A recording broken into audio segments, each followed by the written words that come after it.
Hey everyone, welcome back to this episode of the Rebel Love podcast. Today I am super excited to speak with Cynthia Pickett. Cynthia is a licensed clinical social worker and a licensed addictions counselor with a thriving psychotherapy practice in Reno, Nevada. She assists in healing adolescents, adults, and families who are struggling with a variety of mental illness and environmental difficulties.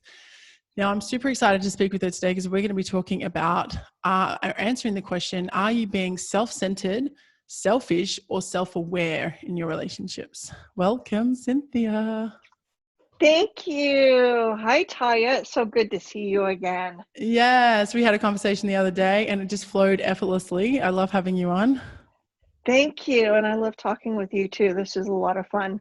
Yeah. So I'm excited today to talk about all the selves. Selfish, Yes. self-centered, and self-aware. Before we get into that, I'd love to start with a little bit about yourself and how you got to be in the position you're in today. See, another self. So I started 30 years ago. I was a hot chocolate mess, very, very toxic, non-functioning in an area of my life, and truly very selfish, very selfish. And so I started a journey of becoming self-aware and figuring out my patterns. And so for the first 10 years, I taught myself to be functionable. And then the last 20 years, since about 2000, I have really worked on uncovering my patterns and becoming really self-aware and turning the selfish into what I hope is self-centered. I mean, that's the feedback I get. So I'm going to have to go with that. And thereby increasing the quality of my life. Awesome. Yeah. So now let's talk a little bit about, because we're throwing all these words around, let's define some of these. So self-centered, selfish, and self-aware. Let's clarify. So can you give us a little bit of background on those words? Okay. For me and different clinicians and different sources will define selfish and self-centered. They'll interchange them. But for me, I define selfish as like spoiled rotten brat. Everything is all about me. Me. I want my way. I'm going to impose myself upon other people.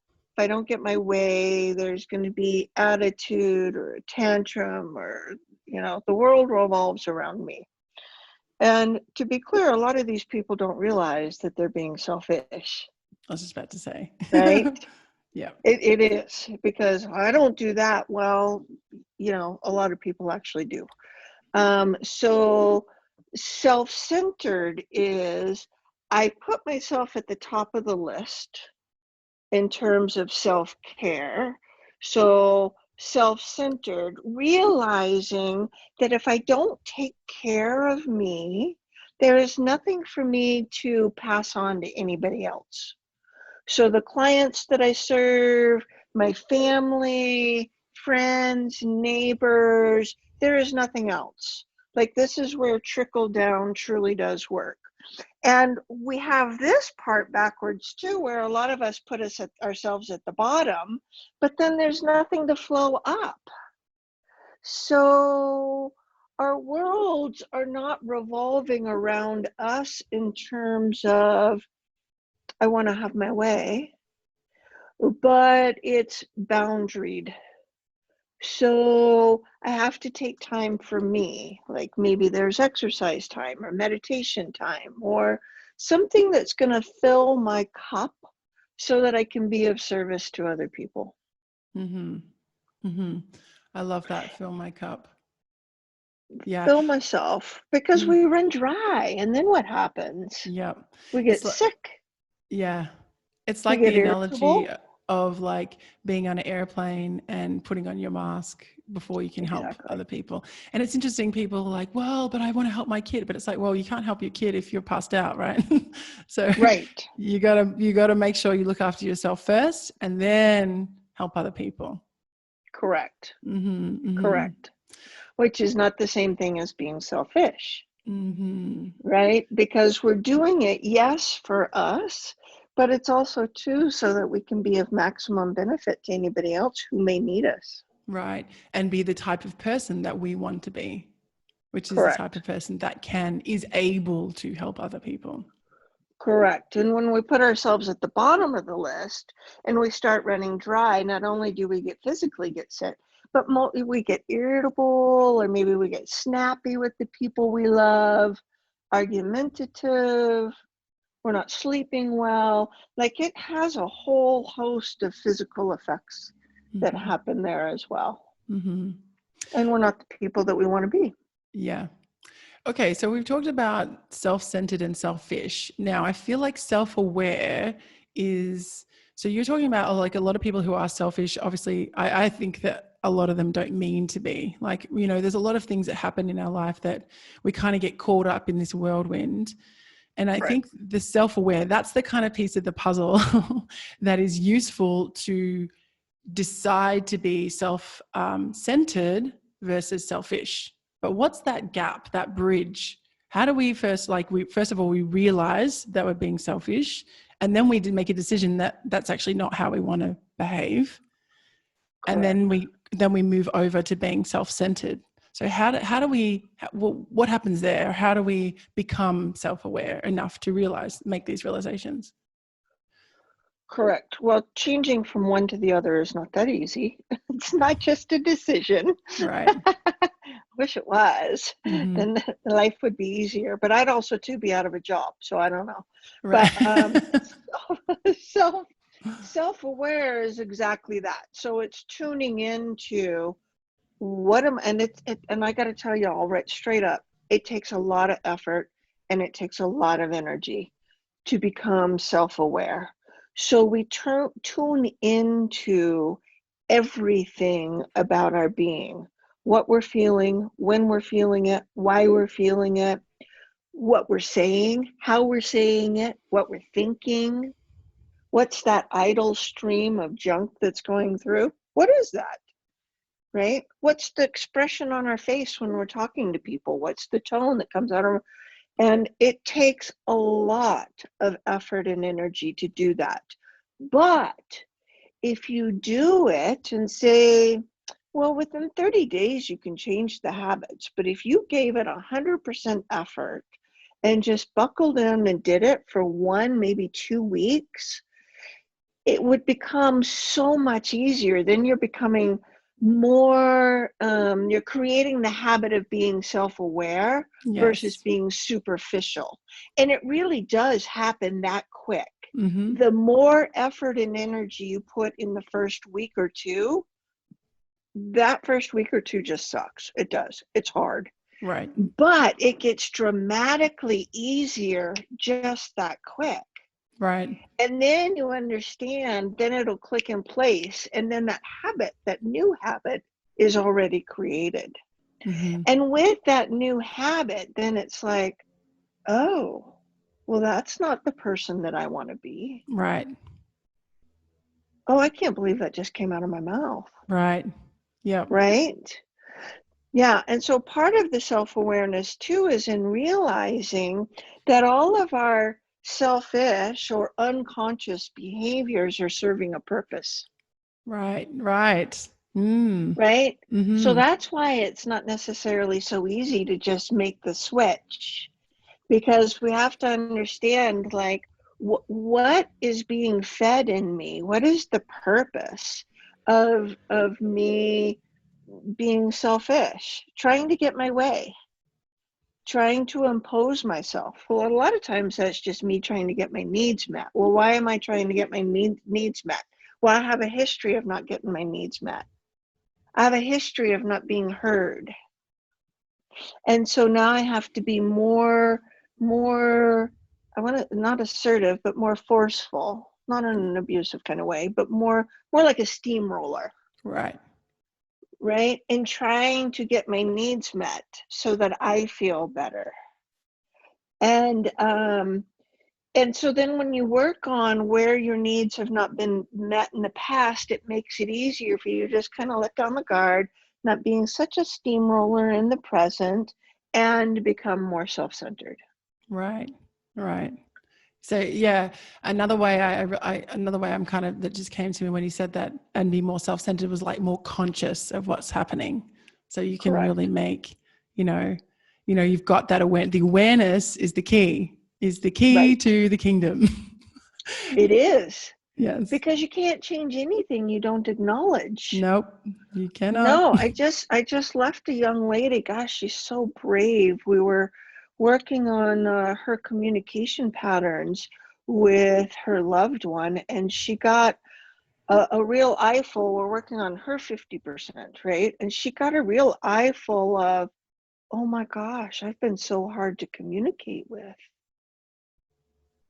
Oh my gosh, no wonder he doesn't communicate with me. Right. This is what I do, right? And so she's like, oh my God. And I'm like, yeah, I know. I've had those moments where it's like, Yeah. oh, I've been behaving like this in public. Oh Me no. too. Me Right? too. Yeah. Right? Yeah. Of But course. you can't beat yourself up for something that you didn't know until then. Right. And you can't change the pattern if you don't know it. Yes. So, yep. Right? So Yep. even as brave and as hard as all of those realizations are that she just had, she now has the opportunity to do it different. Yeah. Oh my gosh. You just like perfectly summed it up. Yeah. It's like a gift. It's Yes. like there is that cringe Yes. moment where you're like, oh my gosh, like you said, did I just behave like that? And then you're like, Right. okay, but great. This is an opportunity because I don't have to do that anymore. If Right. now I can decide what I want to do because I'm aware of it. Exactly. I don't like the way this feels. Right. I don't want to treat people I love like this anymore. Yep. And now I can change the behavior. Yeah. And you can get complete about it. You can have an apology, and a really sincere apology, but Mm-hmm. the power in the apology is not repeating the same behavior. So you say Correct. sorry and then you don't do it again. Correct. So she was going home to apologize, Right. right? After, Yeah. Yeah. that's, I imagine as you and I are talking, I imagine that's exactly what's happening right now. Right. And then we role played, well, how are we going to do it differently? Right. Right? Yep. Yep. So some of these patterns are still going to be there while we're unworking it, but she has the awareness. And now it's just jumping over that chasm from selfishness to self-centeredness with the boundaries. Right. And I gave her tools to utilize in the meantime to keep doing any more damage to the relationship. Nice. Yeah. Yeah. And what comes up for me when you say that, like moving to self-centered, is like part of being self-centered and focusing on yourself in a, in a healthy way, is communicating your needs in a really, what's the word? Respectful way. So people are like, well, I need this and I need this, but it doesn't have to be, like you say, forceful or steamroller. I think that's a really great analogy. It can just be, this is where I'm at. And then people, and I like that because it gives people an opportunity to, it's kind of like, it's like, let me be an adult, give me all the information I need to make my own decision. If you don't give me the information of your needs, then I can't make a decision, right? So I'm just going to do whatever I think. And I think, it's interesting. This comes to mind. A friend of mine was telling me we went through a really grueling lockdown in Australia. Like, we were in lockdown for over 100 days. So it's been really, really grueling. And a lot of relationships are not making it, the cut. And one of my friends is, in a rocky position with her partner. And she was saying, like, there's just been years of no communication. So then they're assuming what the other one thinks they want, and no one's communicating what their needs are. And then there's just all this disconnect. There's a space between them keeps growing because the communication is so lacking. Right. Mm-hmm. Right. And we haven't had, unfortunately, we have not had a complete lockdown. But at the same time, there's been an awful lot of couples that have been stuck in the same four walls with their kids too, doing distance learning. Right. And it's been for more than 3 months. I wish we had just ripped the Band-Aid off and got it done in 100 days, right? But yeah. It's been since March, and a lot of people are finding out, I don't like my partner, I don't like my kids, I don't like my life, like, yeah. I don't like, right?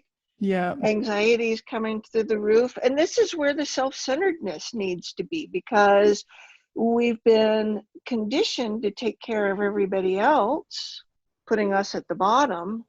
And when you're in these sorts of environments, you can't function that way. Like, we really do have to put self-care at the top, Mm-hmm. right? In order to keep from I don't know, can I say this? In order to keep from killing people. I don't mean really killing people, like I'm not advocating, but like all out war with one another, Right. right? Yeah. With screaming and yelling. And in some cases, domestic violence has been on the uprise, Yeah. because all Mm-hmm. of this stuff is being acted out in these extreme situations. Mm-hmm. I know it's been a really tough year. I know. And I think more than ever now, the requirement of self-awareness is just, you know, we just really need to be more, everyone needs to be more self-aware. And even like out in public as well. Like, I remember I went into a store, and in Australia, I'm not sure if they have this in the States, but when we were in hardcore lockdown, if you did need to go out to like an essential services shop, there was like an in and out door. So there was a one-way street, so that people, and there was like markers on the floor, but we're not used to this, right? So we're still getting used to it. And so people aren't used to walking in one door and out the other door and being kind of chauffeured through in a certain way. And so there was some confusion, and some other people were getting a bit cranky about it. And it was like, Right. you know, there's also that compassion too. Like, we're all in this together. Let's be aware enough to go, okay, yes, this is frustrating that this person maybe isn't like aware of the surroundings and really noticing, like, you know, that in the way that might be kind of helpful in moving everyone forward, but that they're going through their own stuff too. So being self-aware enough to go, well, I don't know their story. I don't know what's happened in their life. I've got no idea. All I can be responsible for is myself and how I handle this particular situation. Just like there's just so much coming up, I feel like. Right. And being self-aware too is in recognizing, yes, this is annoying me to no end right now, and I'm feeling irritated. But the awareness is, just because I'm annoyed and irritated doesn't mean I need to open my mouth. Yes. And in fact, right now, I need to keep my mouth shut. Yeah. And the Because irritation is mine, not theirs. my irritation, and That's I right. do not have the right Right. to inflict my nasty on another human being, Right. which is why I need to keep my mouth shut. Yeah. Unless I'm 100% sure that what is coming out of my mouth is kind. Yes. And productive. And respectful, Right. right?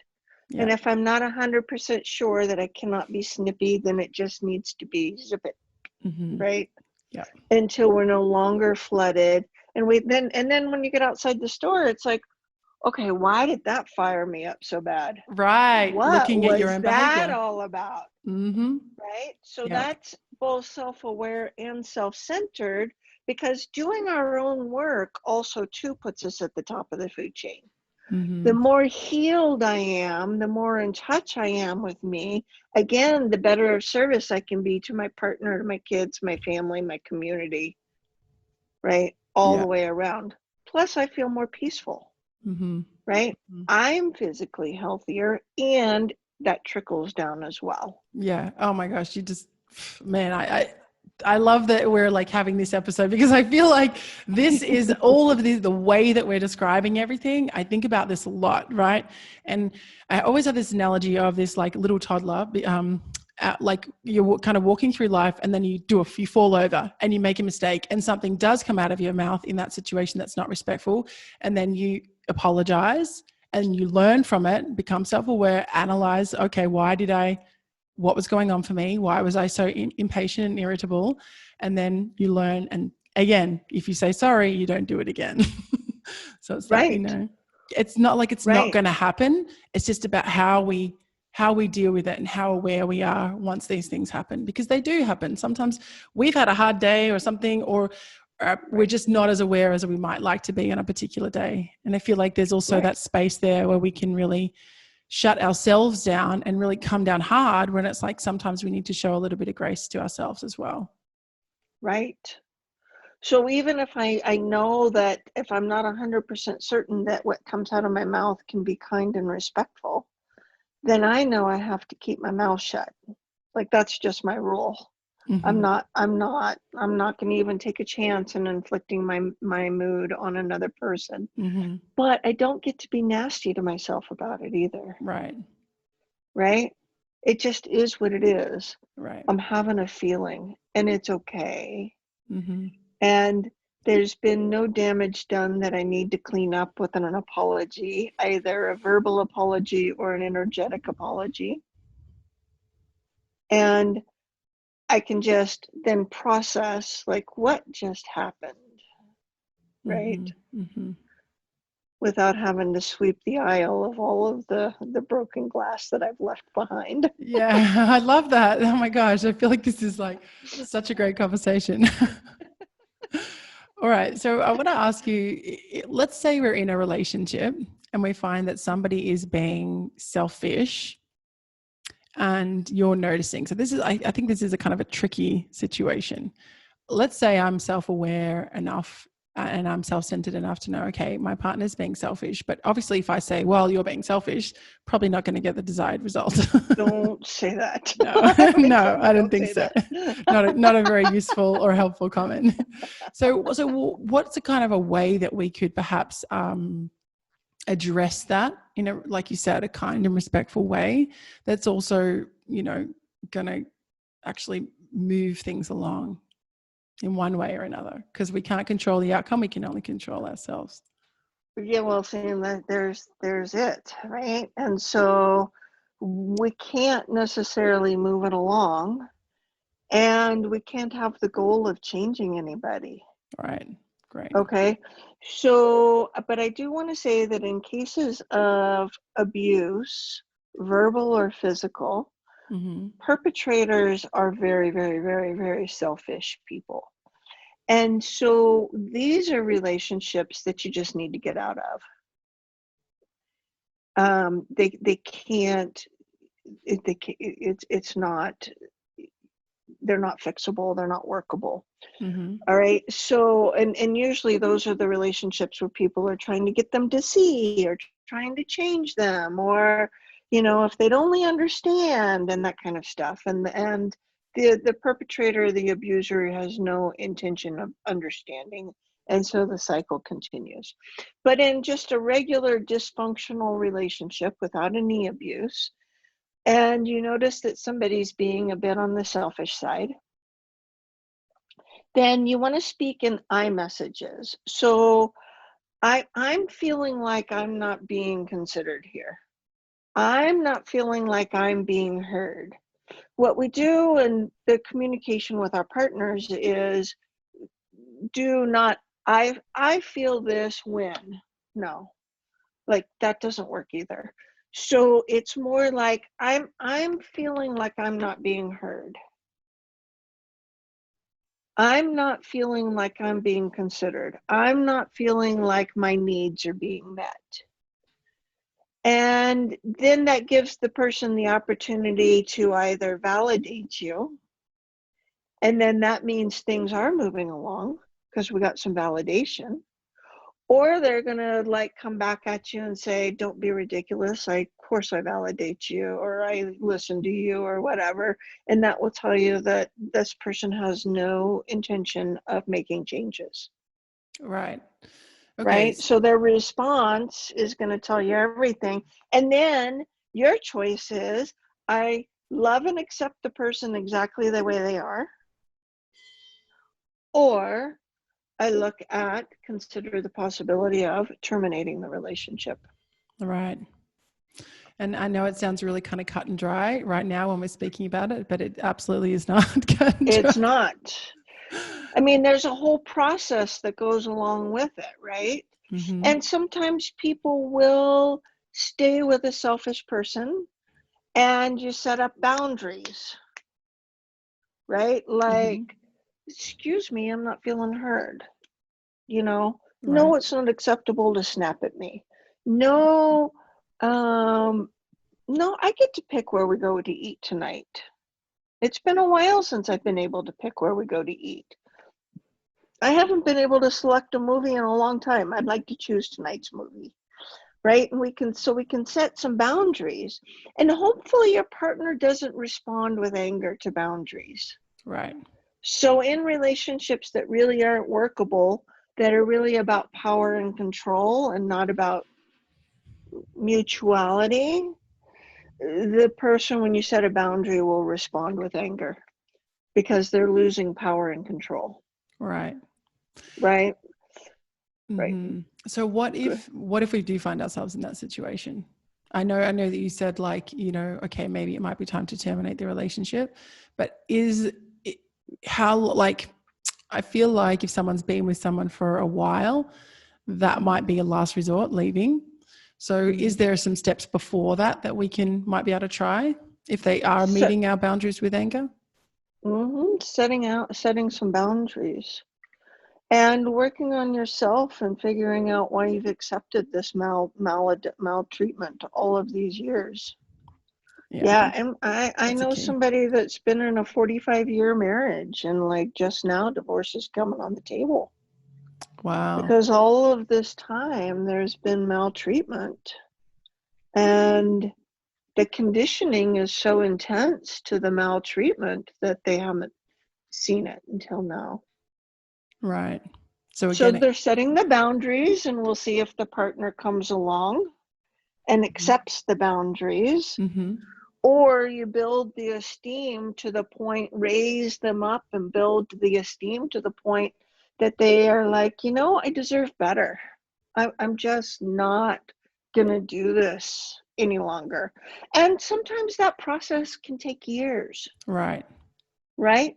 But it's still moving things along, which is what you were said, right? It may not be the direction that we want to go, but we're not the ones making those choices, right? And so, yeah, we would like to have our partner come along with us, but we also too have to respect their choices. And their choice is to continue to hold on to the power and control. And then my choice is like, yeah, but I'm done with the whole power and control thing. I don't want to be controlled anymore. Like, I just don't want to do it. Right.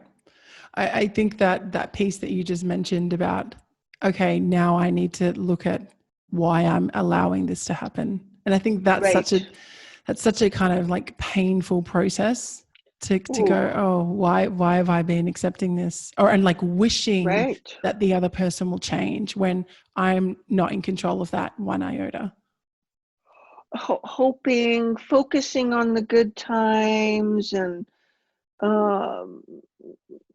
playing with what's real. So I was just talking to somebody a little while ago, like, let's not play with the times when everything's nice and easy and everybody's getting along. Like, that stuff, that's everywhere. That's easy. That's not what a relationship is made of. Right. What a relationship is made of is when the rubber hits the road and times are not so good. Right? So then what is the relationship? What's real in the relationship? So it's not about focusing on the good times. It's, are the bad times acceptable? Is it what I want to live with? Knowing that you cannot change another person. You cannot. We have to, like, unconditional love means exactly that. I love you unconditionally. I love your bad behaviors. Right. I love you when you're having your worst day ever. Because your bad behaviors on your worst day ever are not demeaning to me. Right. Right. I can still show you respect even on my worst day ever. Exactly. And that may be in another room, because I understand that I'm not like, I got to keep my mouth shut. I have to keep myself, but it passes. And then I've not done any damage to anybody I love. I just want to point that out too. You're talking about keeping your mouth shut. That's a setting a boundary within ourselves. My boundary is, I'm not going to talk unless it's kind. Unless I am 100%. Right. Yeah. I feel like this episode I've worked through a lot of this stuff myself. I mean, and obviously it's just a continuing thing. It's not like, oh, you're working it and it just never stops. But I feel like there's a lot of resistance because I've certainly been in the situation where I've hoped that someone would change and they, of course, didn't. And then I had to have this exact process of going, well, is this what I choose? Because I don't think it is. And then having to make that cut, Right. And it's not that cut and dry, as you know, like it is a process, right? But ultimately, it's either or. There is not really an in-between, right? You're either choosing to accept and then you work within yourself, but depending on what's going on, you have to ask yourself, why would you choose this? Right. And then it's like, well, because I love them. Well, I'm going to challenge that. Like if you're sitting in my office, we're going to discuss that because that's not what love is. Right. That's needy codependence. It's not what love is. Love is not sacrificing yourself. And we can love people from a distance. You can still love somebody. It doesn't mean you have to be in a relationship with them. Right. I'm really glad you brought that up. When I split with my ex, I was like heartbroken. My heart was just shattered. And he said to me, I said something, he was talking about something and I said, but I love you. Those were the words. And he said, so love me.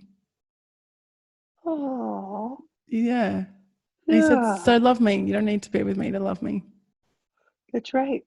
Yeah. And it was really powerful and it really stuck with me. And I was like, and when he said that, I was like, I'm going to do that. I'm just going to keep loving you then. Correct. It was really beautiful. From afar. And maybe from afar. Yeah. Absolutely. Yeah. Right.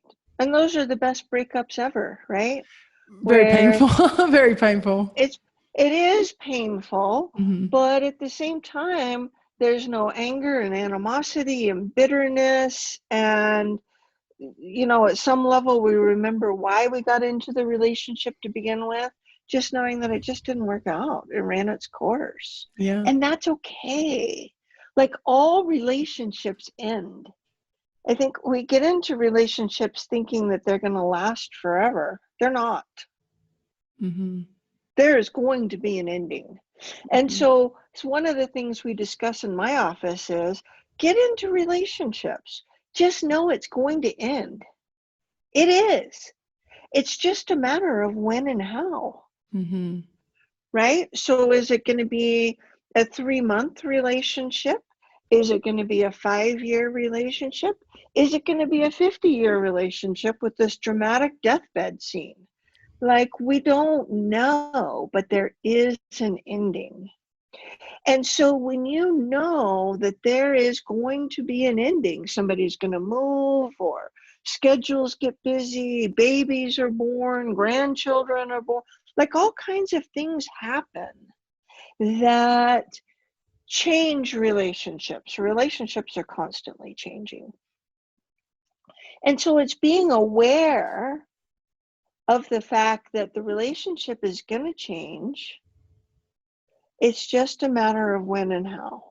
And likely it's going to end. Maybe we grow apart because one of us is becoming more self-aware and the other one is choosing to stay selfish, and it's just not going to work for us anymore, right?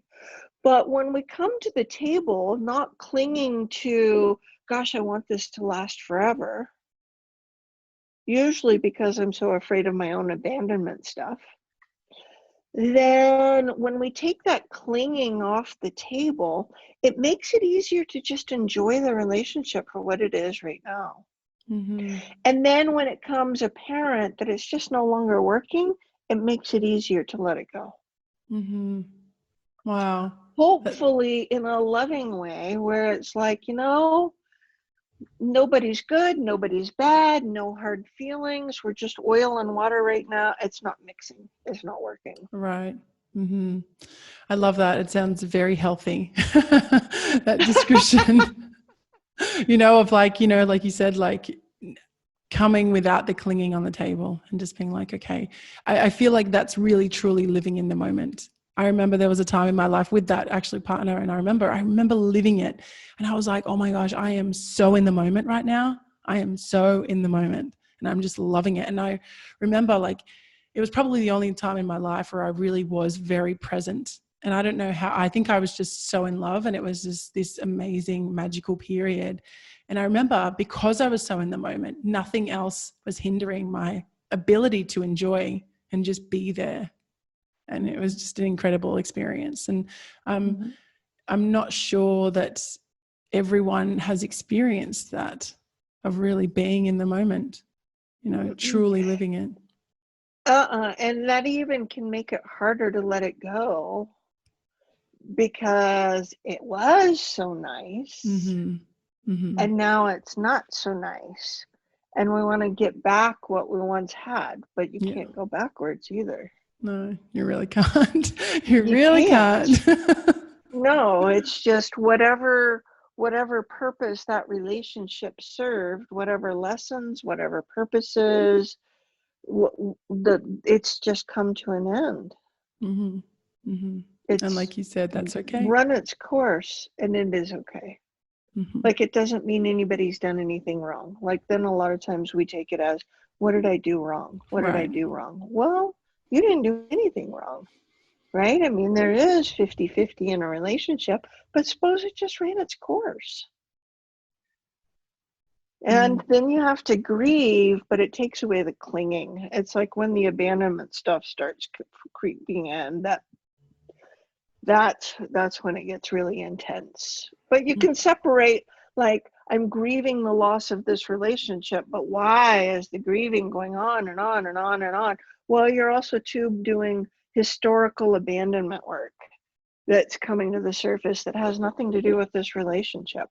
I'm really glad you mentioned that, because I definitely was grieving for a very long time. And and it was a lot of work that went into working through that, and a lot of feelings that were felt, like, you know, really intense moments of loneliness, sometimes longer periods of really intense feelings. And there was really, I don't know if you have this, there's this great book in Australia, I'm not sure if you have it in the States, it's called We're Going on a Bear Hunt. And they talk about you can't go around it, you can't go over it, you have to go through it. And I also, and I've always thought of that analogy with, you know, feelings. It's like you either feel the feelings now and really and get that, or you numb it and you keep pushing it out, and that's when it comes back to bite you. You know, it's going to come out sometime. Right. And that's where, at least our society, I don't know about yours, has done a bad job at teaching us that it's okay to feel. Yeah. Like, I have just, like, so many people work so hard to not feel, and if they do have these uncomfortable feelings, they're just sure they have done something to mess it up. Like, what am I doing wrong? I've got all these feelings. I want to stop feeling. Well, I can't teach you how to do that. That's not healthy. It's okay to feel. Yeah. Right? But they feel like they're supposed to be like the poster people of everything's peaceful, everything's perfect. The social media poster, right? Everything's perfect. Look how happy we all are. Yeah. And none of that is real. Like, you have to have the balance between the uncomfortable emotions and the ones that we like to feel. I remember a partner of mine, I was trying to get close to him, and he, every time we talked about something really significant or important and meaningful, he would get defensive and really get quite cranky at me. And so I was like, okay, well, I don't want to do this, so let's just stop. And then eventually all these things happened in his life. People died, experiences happened, and then all this emotion came up, and he just hit a wall, and he said to me, I'm so stuck. And so I suggested him getting some help and this particular program, and he did it. And he's like, oh my gosh, he rings me after the weekend and he's like, I had such a breakthrough. And he goes, I have all these realizations. Like, he had a hit, like a truck of self-awareness hit him. And he was just like, oh my gosh. He goes, I realize now that you were trying to get close to me and you were trying to get through to me, and I just would not let you in. And I was like, Right. yeah, that's pretty much what happened. And he's like, Right. I'm so sorry. I'm so sorry I did that. And I was like, it's okay. But like, I'm just glad that you kind of like have this awareness now so you can make a decision not to do that again if that's not what you want. And he's like, yeah, it's just been, it altered his path because he had this brand new lens to look at life. The self-awareness. The self-awareness. Mm-hmm. Right. And he used self-centered skills to recognize he needed help and accept the help. Mm-hmm.